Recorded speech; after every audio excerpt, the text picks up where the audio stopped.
There once was a time where your boy Ray was infatuated with learning and mastering the high skill cap mechanics that come along with the character Dynamike. I was always in awe when I saw a talented Dynamike player, the gods of Dynamike like Lucky Bear or Chippies. Just being able to see their complete mastery over one brawler, specifically in double and triple jumps, was incredibly inspiring for your boy. It led me down a pretty interesting path that is documented quite heavily here on YouTube, where I found myself practicing with Dynamike at least an hour a day for over 240 days. Now, I'm not here to tell you all that I'm the best Dynamike in the world or anything like that. I got creamed by Chippies some time ago when I was better at Dynamike than I am now today. I didn't get a single kill on him in a 1v1, but it was easy to see the results of my training personally, seeing the starting point and the ending point, being able to pull off some of these crazy high skill cap mechanics that I've seen from Chippies and Lucky Bears and other amazing Dynamikes. It was a really rewarding feeling. Dynamike, in my opinion, is unlike any other brawler here in this game. Yes, there are several brawlers that have high skill cap mechanics, but no real brawler that you can lose yourself in training cave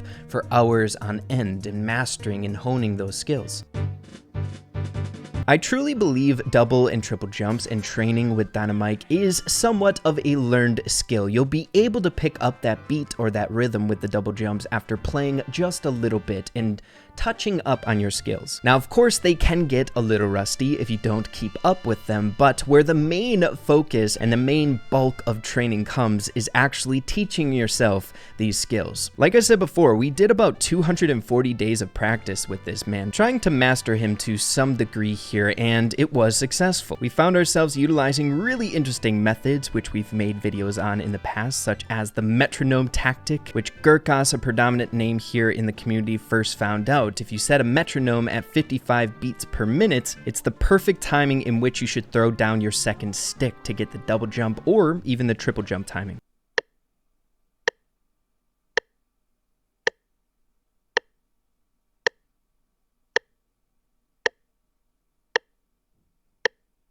And it doesn't stop there. You then need to take that practice which you hammered into the back of your head and applying it in a meaningful way outside of training cave. It's not the easiest thing in the world, but it's very rewarding. So then it begs the question, how good am I with Dynamike after such a long break of training cave grinding, after more than a year? Of course, I haven't stopped playing with this guy altogether. Some of my most recent accomplishments with Dynamike was the rank 35 push on my cursed account. So there has been some grinding involved, just not hefty practicing. So yesterday, I think, was a great session as to where I'm currently at in skill level. We only played a few games, but it was after a pretty hefty training cave practice session.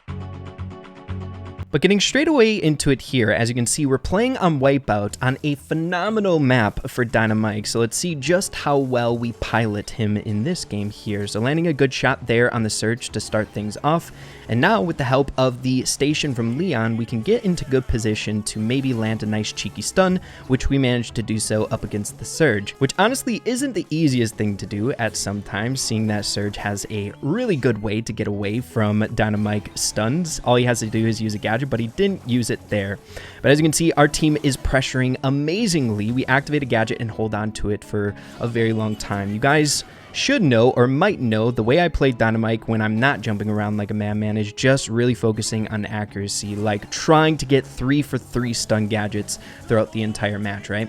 But we have a surge coming in, knowing that he's probably going to gear up for a gadget. We preemptively threw down a stick to jump the safety when he was going to use the gadget. And the way that I knew he was going to come over is because we're alone in the right lane, and he was kind of like egging on. You could see it. It was written all over the way he was playing. He kind of pushes up a little bit, then goes back, and then once I go to the far right where my teammates are, you can tell he's just going to do it. So we jump away to safety, and Nat is able to take him down there. But now that we have somewhat of a sizable lead, it's time to get into some more fun shenanigans there, maybe trying to pull off something cheeky up against the Jessie, but then landing our third stun gadget there, going 3 for 3. That's amazing. So really, in this game, not a whole lot of jumps or anything like that, just playing pretty dang solid gameplay with Dynamike, which is typically what you would see with higher trophy pushing on Dynamike. But getting into our next match here, I think the best bit of gameplay out of all of these matches here. We are up against a Gale, a Edgar, and a Crow. The Gale a little bit lower in trophies, which I kind of felt a little bit with the gameplay, so it gave us the opportunity to play a little bit more wild. But getting straight away into it here, starting off like I normally do in most games with Dynamike, and that is activating a stun gadget and then camping, trying to get a cheeky stun. It's good to get that first kill, as well as it's phenomenal for winning your lane really early so you can get comfortable in lane. But we were able to land that stun gadget on the Gale,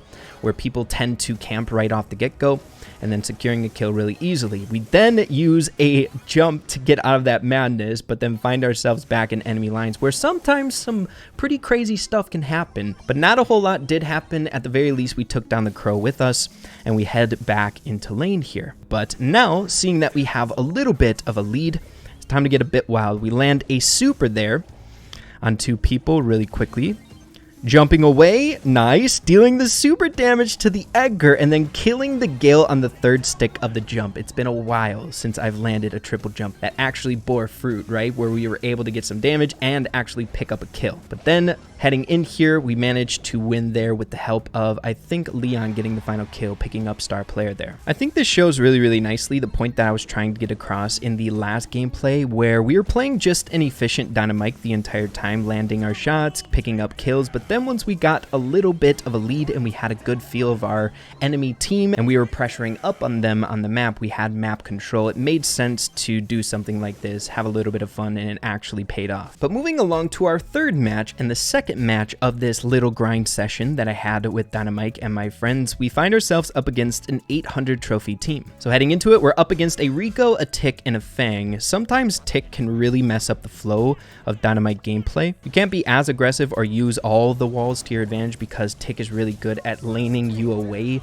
from certain walls and stuff like that, but it's also not all bad, seeing that you can kill a Tick even if you're not using demolition with 1 shot of a super, so it can be a little bit surprising to an enemy Tick when they just die right away, right? But we're not doing too bad. It is 1-0 to start things off. We're landing up against the Fang here, so it's really important to have good accuracy, and we do something here that's really interesting that I've coined the Ray tactic, where your main target is a different brawler than the one that you're shooting at a little bit here, and the pressure from your basic attacks that you're sending away from the person that you truly want to kill, they think you're more focused on them, so you can get away with a cheeky quick super there, but he activated the gadget to minimize the damage. So we activate a stun gadget trying to catch a cheeky stun, and I believe we missed our first one as well, so not super great with the stuns here, and yeah, we missed another one there. So Tick opted to come in to dodge our attacks, which people tend to do so with Dynamike. It's just always hard to try to discern when they're going to do that or how they're going to avoid your shots, right? So we feel a little bit peeved off from that situation, so we go right to where the Tick is in lane and we say enough of this madness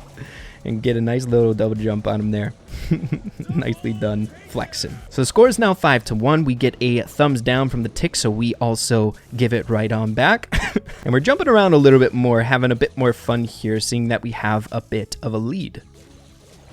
Fang rolls in. We almost die, but with the help of the Mark, as well as a ton of basic attacks from that, we are able to get away with our life, but eventually dying to the Tick.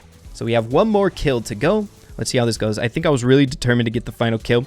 We are rushing up. We use a super for the mobility, jumping over with a triple jump, looking flashy, and take down that Rico there. Beautiful. And again with the thumbs down. Guys, I'm not necessarily a toxic player here in the game, but whenever someone thumbs down me first, I will give it back. Common courtesy, man. But yeah, everyone, that's just about it for the matches that I want to share with you all today. As you can see, it was a somewhat small grind session with Dynamike, so these 3 matches I think were the best out of all of them. But based on these small bits of gameplay here and what I saw from those, I think it's safe to say that your boy Ray still got it to some degree. I don't think I am nearly as good as I once was, but it's still there, kind of proving that the Dynamike jump mechanics are a learned thing that will stay with you. Of course, if you don't play with him for a long time, it might need a little bit of polishing, but it's really easy to get back on the horse after you put in all the crazy hard work in Training Cave. But yeah, everyone, I think that's a good stopping point for this video here today. It's it's safe to say I have a very big spot in my heart for Dynamike. If it wasn't for my love of Mortis, my first favorite, Dynamike would for sure be my absolute favorite brawler here in this game. He's just so much fun. He's like one of the only brawlers that you can lose yourself away in Training Cave and just practice and see your skills